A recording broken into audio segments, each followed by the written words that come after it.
Committed to equipping you to hone your media skills better to stand out from the crowd as a go-to expert in your field.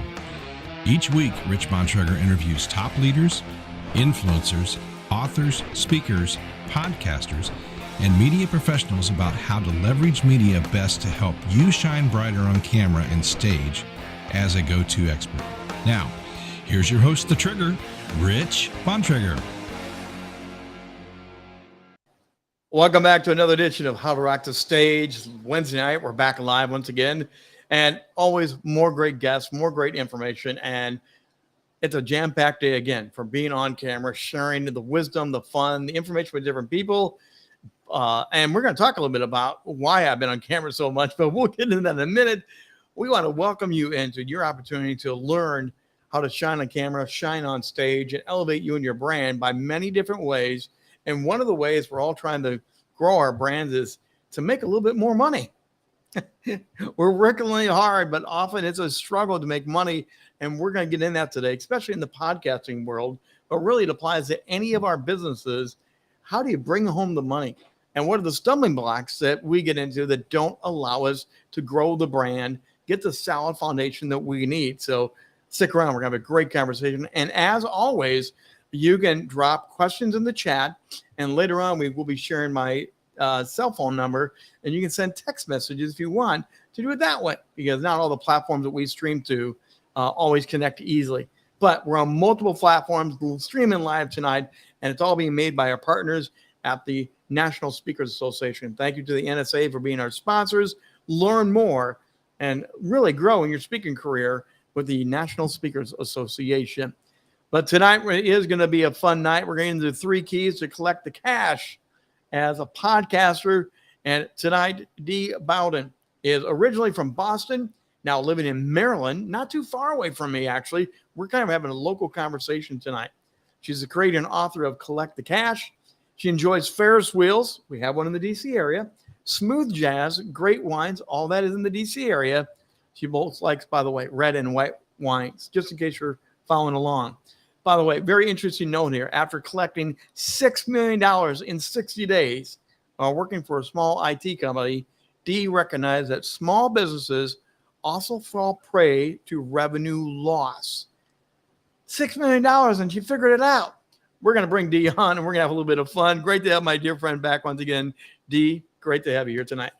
Hey, Rich, it's so good to be here. My gosh, I've been like a little kid excited all day, because I love when we get together. Because first of all, we have the same energy, and it's just so much fun. And then we get to talk about something that's really important because being a podcaster and dealing with money, most people are like, I like the podcasting part, but I don't want to have to ask people for the money. Like, yeah, I want to do that part. So yeah, that's why I'm like, yeah. Well, we want to ask for it. We don't often know how to do it well. We don't know how to collect it very well, and then we have gaps where it's like, did Steve pay me or not pay me? I can't remember if they came through. So there's a lot of stuff to get in here tonight. Everyone be ready to take notes and plug on in. But I'm going to go back to the $6 million first of all. Okay. $6 million. Yep. An IT company. And then the light went on to say, there's still money on the table. We miss it. Yeah. How did that come about? Well, so can I go back to the beginning? Yeah. Sure. All right. So here's how we do it. So I'm Dee. I'm originally from Boston, live in the great state of Maryland. Rich already talked about my fun facts, which are Ferris wheels, smooth jazz, and great wines, both red and white. So what had happened was this. So about 15 plus years ago, I used to work for a small IT company outside of Boston, where I'm from. Rich, you worked in corporate. Most of our audience has dealt in corporate or deals with corporate now. I get brought on board. They're like, welcome aboard. Here's a cubicle, your box, and your plant. And we have a collections team.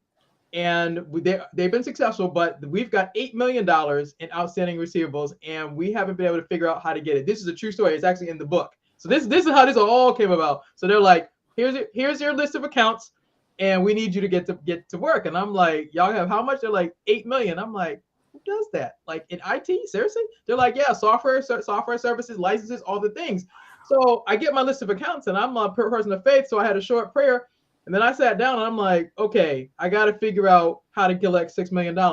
Business to business collections, AKA accounts receivable, is 4 things. It's problem solving. Number 1, you're answering the question of what had happened was kind of like what Steve said, like what Rich said. Did Steve, that's what it was. Did Steve pay me or not? So that's the first question. Secondly, it's customer service. It's the it's because the fortune is always in the follow-up. So if you don't do the follow-up, you're not going to get the fortune. Then there's the gratitude, which is that soft skill where people are like, you're serious about saying thank you? Absolutely. Because here's the thing, when people help you get your money, you go back and say thank you, because that's one of those things our parents taught us, say please and say thank you. But I really have it as a part of my collecting the cash, because it's been the people who have taken the phone calls, who have answered the questions, who have follow the bouncing ball to find out where the invoice was, to making sure the check got cut, and then a check got sent to the company. And then the last thing is relationship building, which is what you and I are doing right now. A lot of people are like, are you serious? I'm like, well, Rich said in the beginning of the conversation, I collected $6 million. This is a true story, and it's actually in the book. But it's bigger than just me collecting the money. It's how did I figure out that if this could happen to this small business, which was a small business, we're talking less than 100 people, and the company, after we collected all the money, the CEO says, listen, thank you so very much. We're going to do an executive thing today. We're going to close the company after y'all collected all this money, and we're out. And we're letting all y'all go 2 months before Christmas. So why I am so focused about talking about collected cash for podcasters and small business owners and entrepreneurs in general is because you can think because you have the sale on the books, I say it this way, collect the cash. The sale is not complete until the money's in the bank, but you must collect it first. The reason we talk about collections, AR, sales, tracking is because we've had a surge of companies go out of business because somebody has forgotten to follow up. Something has happened, an executive decision has been happening, all the things. And so I have a heart for small business owners, and I want to see them win. I mean, small business is the heart of business. And when you start seeing small businesses and large businesses go out of business, the first question for me is always, I wonder how many sales were on the books and how much money was outstanding, and nobody collected it because they're like, I'll get around to it. You just fire hosed everybody, by the way. I'm hyped. I know. She's like, holy cow. So we're going to unpack some of this. Everyone's probably like taking notes and going, what just happened here? Yeah. From $6 million, and then they closed the company. Yes. That will make your head explode. And we probably have seen that recently through the pandemic, through recent shutdowns of Bath and Body Works and other places. They probably scraped they probably tried to scrape any penny they could, and they still shut the lights off. Yeah. Now, let's change that into podcasters. Sure. These guys are working, they're creating, they're trying to get something going, and they pour their heart into their project. Yep. And then they shut down because they aren't getting the income. They're not pulling in the returns. That's got to be just as frustrating. It's probably even more so because you think about it, the podcaster is a creative. And when you go into business as a podcaster or as a creative, your first thought is, okay, I want to get my product out. I want to make a difference, and I want to make $1 as well. But okay, I'm really good on the creative side. I'm not really good on the business side. Then you mean I gotta go sell this, and then I have to track this, then I gotta bill people, and then I gotta get the coverage to ask them for the money. I'm not doing all that. I'm just not gonna do that. But here's the thing, the objective for tonight's conversation is that as a podcaster, you still have a business, which means you need to have a system to track your customers, you need to track your invoices, you need to track how much money is owed to you, and then how much money is supposed to come in, that month. And you can have a simple system as an Excel spreadsheet. I don't care what you use. I care that you track it and you know what's going on with you. And so I'll go back to the fire hose thing. So sorry, y'all. I didn't mean to fire hose y'all. Rich and I, we get together and I get hyped about this story. But here's the thing.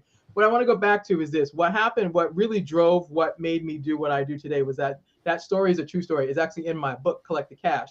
And I told the story because, number one, this is a topic around sales and money, whether you're a podcaster, an entrepreneur, a small business owner, it doesn't matter. Most people are not talking about this. What you mostly see is sales, marketing, social media, all the things. Nobody's talking to you about, so what happens if you ever get ghosted? Like that means you do something for somebody and they don't pay you. What are you supposed to do? How do you handle that? How are you supposed to make sure that the sale is complete and the money's in the bank? Well, you have to go ahead. No, I was going to say, so let's break that down. You're doing your show, you share the link at the end, you invite people. So you have the lead funnel at the beginning. Right. Then they have the clicks and all the clicks and people get excited and you get excited. Yeah. And then some buy, they pay on the spot. Some may have a delayed buy. They want to upsell. And then we don't track it. Right. Why do they not track it? Because if they're that excited about doing all the work, What do you think the mental or system breakdown? Why don't we track it? Tracking for a lot of people is considered tedious. And if you remember when you were a kid, when they were like, you need to track, we used to do it in tallies. You get to 1, 2, 3, 4, 5, and you'd cross it off. Well, in the same vein, the tracking is not seen as a part of the sales process, which is why I think that that's why there's a block around it. Because anytime you have to be more structured in your work, more focused in how you do things, we're like, oh man, I don't want to have to do that, because it's like I just want to be in my zone of genius. Well, your zone of genius is also tied to how much money you make. And so when you get to see that the money and the zone of genius go together, you're like, okay, I'm gonna track this because I want to know how many shows have I done? How many people have said I want to upsell on this? How many people have said, okay, oh, you know what, we're interested in being a sponsor with you or a partner with you. Well, you need to know that and go, oh, well, at what price? What are the price points? All the things. Here's the thing. Go ahead. No. Because the sponsorship. You just said sponsorship, and I know a lot of people are really trying to leverage and get sponsorship. Yeah. I know from my media days working with the intake financial team. They're like, hey, Rich, if you ever heard from the gas station that was supposed to pay 3 months ago for the ad run, they want to re-up again. I'm like, right. I just play the dumb ads. I don't know if they've re-up. That's your job. Exactly. How many re-up misses do you think we miss in sponsorships alone as media people? I'm sure you miss a lot because you don't have a system that tracks it. So, for example, a simple lesson. I'll give you something right now that'll help you. Yeah. So if you don't track, okay, I'll say it this way. What doesn't get tracked doesn't get measured. I'll say it again for the people in the back. What doesn't get tracked doesn't get measured. So that's your first hashtag. Measured and tracked. That's your first hashtag. But seriously, tracking is what you use to make sure that you have all your information. So for example, if you're a podcaster and you have sponsorships, what's the name of your sponsor? How much is a sponsorship for? Is it a 30-day term, a 60-day term, a 90-day term? You need to know that. When are you supposed to invoice them for it? When are you supposed to get paid? I just gave you a short tracking system that has 5 components. And then and the last one would be notes. So for example, if you ran the ads for 90 days and the 91st day you notice that the payments aren't here, you're like, okay, I got to make a phone call. I got to follow up. And that's the thing. And I think what happens is that a lot of people see tracking or follow up as like, oh, I'm bothering people. I'm like, no, you're not bothering them, because I say it this way: as confident as you were to ask for the sale, you have to be just as confident to ask for the money. I'll say it again for people in the back. Well, and again, you can see the comment in the chat right now. Yeah, others are agreeing. Others are buying into what you're saying. True. It's true, because here's the thing: if you think about it this way, we live in a society where we're tracked. If you take out your phone, whether you're iPhone or Android, you can speak something. Next thing you know, you're seeing ads come up across your table. You're like, I was just thinking about this, and next thing you know, there's this ad because you're getting tracked. I mean, you're laughing because it's true. It's true. I know it's true. We get tracked on everything. We have a tracker on our phone. Everything gets tracked. But here's the thing: I think what people don't, the reason podcasters don't like doing this, and I think it's not just podcasters, but I think a lot of people are like, I'm so excited to serve my customer or get my product out. But you mean, go ahead. No, please, yes, go on. Yep. So when people say, okay, I'm a creative, I just want to create. I got that part. But here's the thing: I want you to be creative and be paid. I'll say it again for the people in the back. I want you to be a creative, but I also want you to get paid. The reason that all of this came about is because this small business that I went to work for had a vision and a mission to service other companies with their IT services and all the things. And then after all of us got let go, I was like, I don't want to see this happen to anybody else. And it took me a minute from when the company shut down to me deciding that I'm going to do this. I had to revolve and say, okay, how can I be in service to podcasters, entrepreneurs, small business owners, and say, okay, listen, this part of your business is just as important as you got the sale, because I get it. Sales is glorified. Sales is celebrated. There's kickoff meetings and all the things. But here's the thing: after you get the sale, you got to do the contract, and you got to provide the product and the service. You got to provide the invoice, and you got to get paid. I say that sales and AR go together. I believe that you celebrate the sale just as much as you celebrate getting paid. Actually, they go together. That's my personal belief.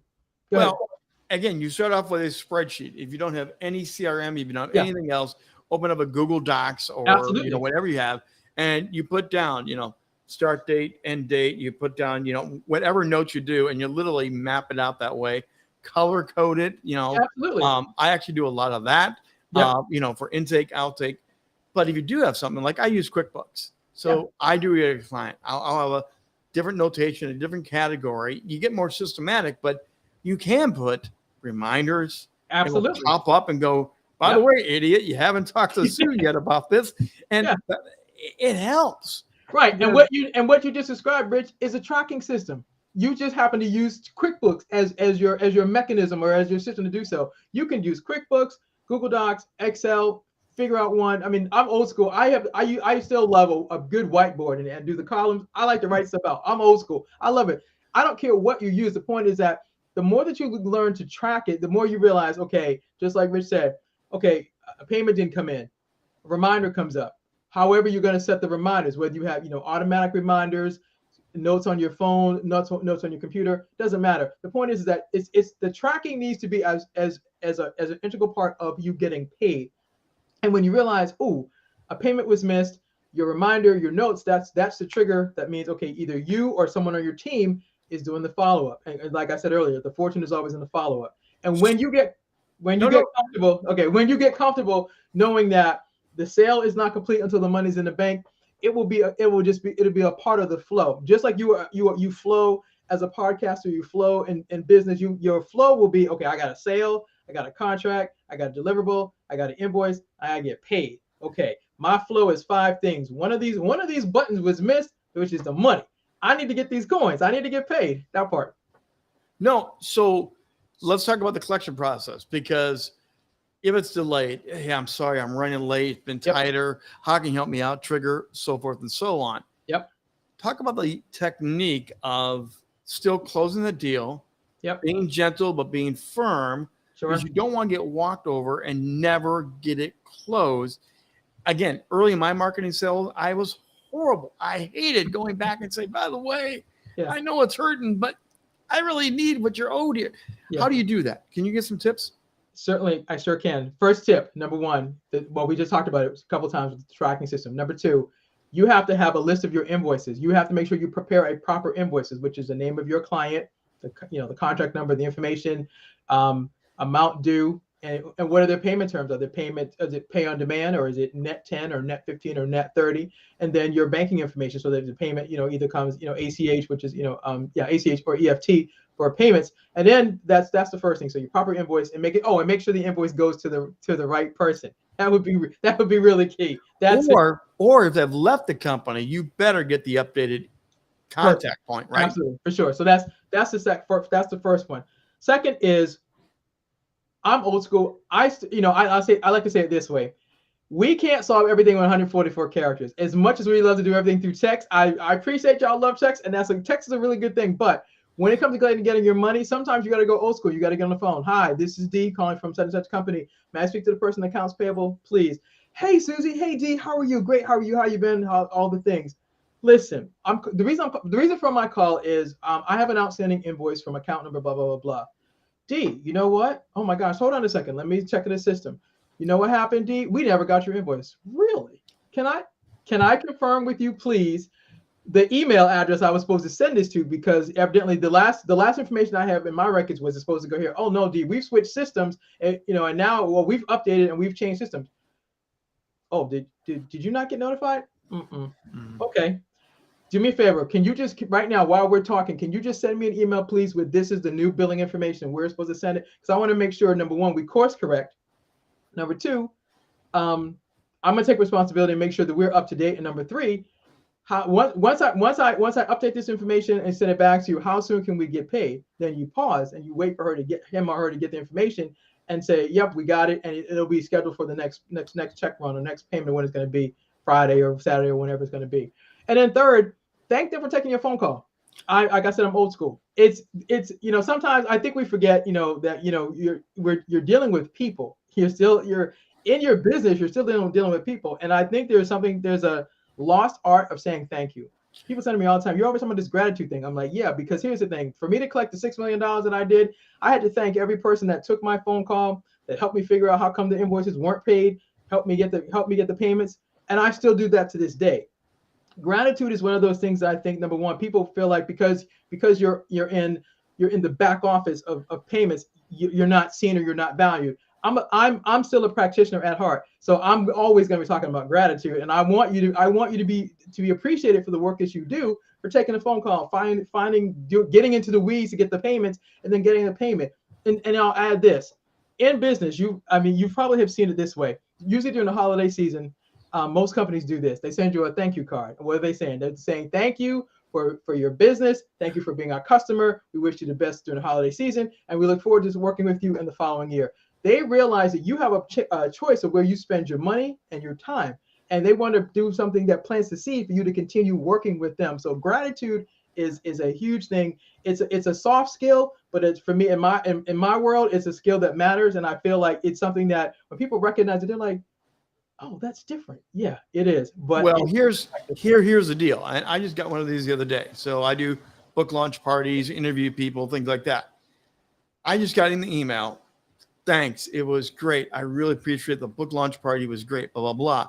Yep. I don't think we just do it at the holidays. I think we need to get back to, sure, we do it on ongoing, because if you do it once a year, it also smells a bit like, you're kind of reaching my back pocket. You want to make sure I come back again. Yep. If you do it as an ongoing year round, if they have something at the office they're celebrating, if they have something happen in their life and you know about it through social media, a little card, a little thing will go a long way in building relationship. Absolutely. To help close the financial deal. And I think that's where the breakdown is. Right, exactly. And I'm glad you said that, because that's one of the things, we talked about the 4 things, and the last thing I talked about was relationship building. I never really saw the gratitude and the relationship building kind of going together. But I guess technically, hey, Dr. Tawana, one of my coaches is here. How are you, Doc? It's good to see you. I feel like, gratitude and relationship building, they go together. I mean, before we even started, the first thing I said when we came on live, I said, hey, Rich, it's great to see you again, and thank you for this opportunity. What am I doing? I'm building the relationship, because number one, that's how I do business. People are like, you really actually do this? Yes, I actually really, really do this. So if you Google me, you're going to see every podcast I've ever been on. I always thank the podcast host for having me on. I always thank the people who work with me, because here's the thing. I learned early on that when you show gratitude, people are willing to go above and beyond to help you. And it's just one of those things. And because I'm a practitioner at heart, I know that money is a very sticky issue. And when you've learned to diffuse it and make it where, okay, we're trying to get to, we're working to get to resolution. We're trying to answer the question of what had happened was. That's the first thing. And I'm trying to get you from what had happened was to how did we win. My keys are problem solving, customer service, gratitude, and relationship building. Those are the 4 soft skill keys that get you to from what had happened was, how do we win in business, as a podcaster, and in life. And by the way, if you haven't had that tattooed in your forehead, you will by the end of this today.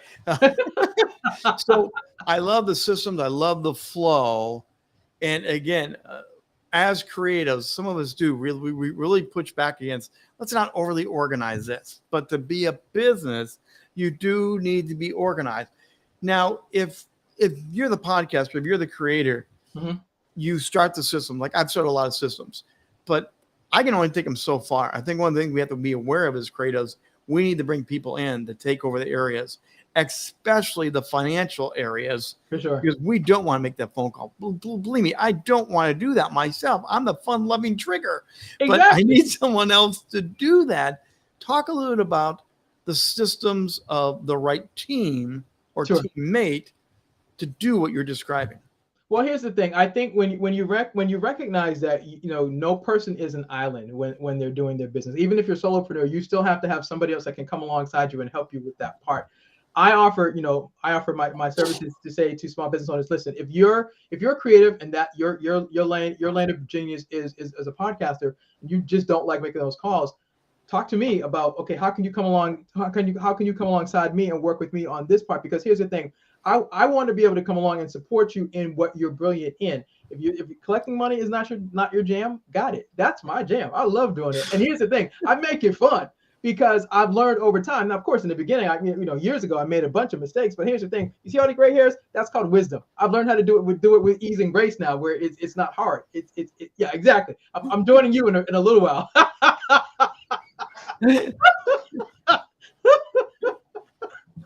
We've all got to use what we got. We got to use what we got. Here's the thing. I think, number one, It's a mindset shift, because I think what happens is that when people hear I have to collect my payments, or I have to ask for this, there's a sense of fear of, I might mess up the relationship. That's number one. Number two, there's the, ooh, I don't like doing this. Okay, fine. That's why, if you think about it in business, I mean, even if you create your own first of all, if you create your own business, number one, congratulations, because you are now taking your knowledge, skills, and abilities and putting it into a way that can be introduced to the market. That's one. Number two, by the time once you get started, you usually figure out, okay, I need a bookkeeper, I need a VA person, I need a CPA. I don't know how to do social media. I need someone like Rich. On and on and on. But here's the thing: before you can get to all those things, you gotta start with, okay, what am I bringing to the market, and then who else do I need to be a part of my team? And that takes some time. Sometimes you don't get it right away. And here's the thing: you have to be okay with the evolution of you as a podcaster and as a business owner. So, yes, as you build the ship while you're flying, because that's what most of us are doing. Yeah. You have to know the order, the pecking order, but the financial one is such an early piece. And again, I do know people that push it off when it comes to that. When it comes to, how should I say this? Just say it. We're good and grown. Selling the products through podcasting is, you can do QR codes, you can do this, you can do that. And sometimes we push too much out. We have like too much merchandise, too many shows, too many gimmicks, too many products, too many landing pages.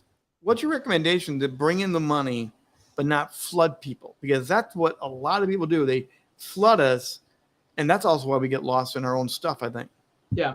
Number one, your tracking system. You need to have your tracking system. I mean, that's the thing. And secondly, I think you need to have a schedule. In your tracking system, the schedule. When do you submit your invoice, for example? So if you just bought 90 days worth of media, when you negotiate that contract, they usually, I'm sure, they have payment terms that tell you, okay, invoice us on this date. Note it and follow the schedule. I mean, some of this it's not hard. It's just a lot of us just we don't like systems, because the systems make you feel like you're boxed in. But like the systems, what they actually do is help you stay organized. And when you embrace the system, you realize, okay, in order for me to continue being creative in this area, I got to do these things, or I need to outsource it to someone else who loves doing this, and go like that. So yeah, for sure. Comment coming in here is, I agree. Most podcasters are giving away their IP freely. Yes.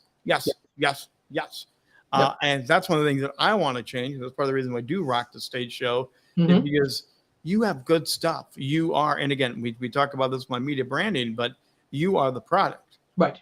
So yes, you have a white paper, you have a download, you have a video series, but you ultimately are the product. And too many are giving it away. And then when they try to put a price tag on it, you can't. People like, you can't remonetize what you haven't monetized, right? Right, for sure. So talk about consistency here. When you're in the marketplace, how do you stay consistent with that? Because there is a lot of competition.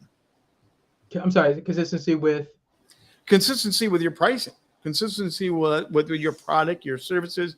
Because as you launch something new, sometimes you want to jack it up. Right. But is that a good thing, or do we want to bring everything down? I think, number one, in terms of, I'll say it this way, in terms of introducing your prices to the market, I think number one, I think you have to have an advisor. I think before you do this, I think you need to find out, okay, who else is in your space? And it would be, all right, this is what I'm thinking about doing. Obviously you have to do your research and go, okay, is this a good price for the market right now? And then I think you also need to say, okay, I'm going to test it out. And if it's not, you'll go, I'm of course correct. But I think if you go from, say $100 to $1,000, somebody said, man, that's a huge jump. But if the thing is, you have to start somewhere, and then I think you grow incrementally. And I think you have to figure out, okay, what will the market bear? Can you come out with a product for $1,000? Sure. But obviously if you come out with a product for $1,000, then there's an expectation of, if the product is worth $1,000, what's coming with it? Because people are not just going to pay $1,000 without knowing, okay, what am I going to get for this? Well, and I think that's part of what's happened in the market is we've tried free, we've tried semi-free, we've tried big prices. We keep moving around, and people are confused what your value is. Right. And I think part of that initial plan of sitting down, having a plan is so important in this, because if you're shooting blanks everywhere, people will not buy. No. You can't bring in the money So I think some of it is we need to learn how to bring in the money by having a solid, consistent plan True. on what the pricing is. Yep. Because then you have a chance to grow your market. To me, I think it's like you celebrate the growth. You don't just keep doing this, moving in all over the place. You celebrate the growth. Right. And I'm glad you said that, because when people hear my story, they say, "Oh my gosh, you come out the gate with this. You've collected $6 million." But y'all have to understand, before I could collect $6 million, I had to know how to collect $6. This happened over time. I grew with knowledge and skills and ability. I figured out that I'm a problem solver. That's what I do. And when you don't get paid, I'm reverse engineering, trying to figure out what happened, or like I say this way, what had happened was, and I'm trying to figure out the missing pieces to the puzzle. So the missing pieces of the puzzle could have been, okay, the contract was one, fantastic. Then the deliverable, whatever you were delivering to your customer, was done. Then the invoice, great. Or there was a step missed between from the contract to the product to the invoice, and they're like, oh crap, I forgot this step. You get on the phone and your customer says, okay, we're not paying for all this because we had these 5 things you were supposed to deliver to us, and you missed one. So we're going to withhold our payment until you fix this. And you won't. And usually, what happens is they withhold the money, and you don't know how come you haven't gotten paid until you do what I said earlier. Old school, you have to get on the phone. I know y'all love the 144 characters, but listen, sometimes you got to do old school and get on the phone. Hi, can we talk about this invoice? And you have to come from I think a mindset shift is, instead of coming at it from you owe me the money, how do you go from what had happened was to how do we win, which means I'm coming with resolution. How can we resolve this together? Because that's a piece I think people forget, because you're like, okay, you owe me the money. Yeah, absolutely. You owe me the money if you have a contract and it's spelled, the payment terms are spelled out. Yes, got it. But don't forget, you're still in business to do business with people. And that customer that you worked really hard to get and you want to do repeat business with, how you handle them during this stage of the business, which is collections, is everything. Because all it takes is one wrong move, and somebody's upset. Then you've got to apologize. Then, as I jokingly say on these social media streets, it takes 30 seconds for somebody to go live and say, oh my gosh, I had the worst experience. And then, you've just lost all that work that you've done to get that customer. You're like, and a lot of people right now, they're not as forgiving. Like you and I, Rich, are from the school where usually if you made a mistake, you could course correct it, you could fix it. People are too quick. They're too quick to go live. Yes. And once it goes live, your reputation is done. You're like, man, you got to go back and rebuild everything you have been building for all this time. And I think that's the lost art. And I feel like, in order to us, how do we make, Collective Cash as a podcaster a more successful thing? Is number one, you got to see yourself as a problem solver. You got to see yourself delivering excellent customer service. You got to definitely see yourself doing gratitude. You have to do relationships. You have to have a tracking system. You have to do your payments.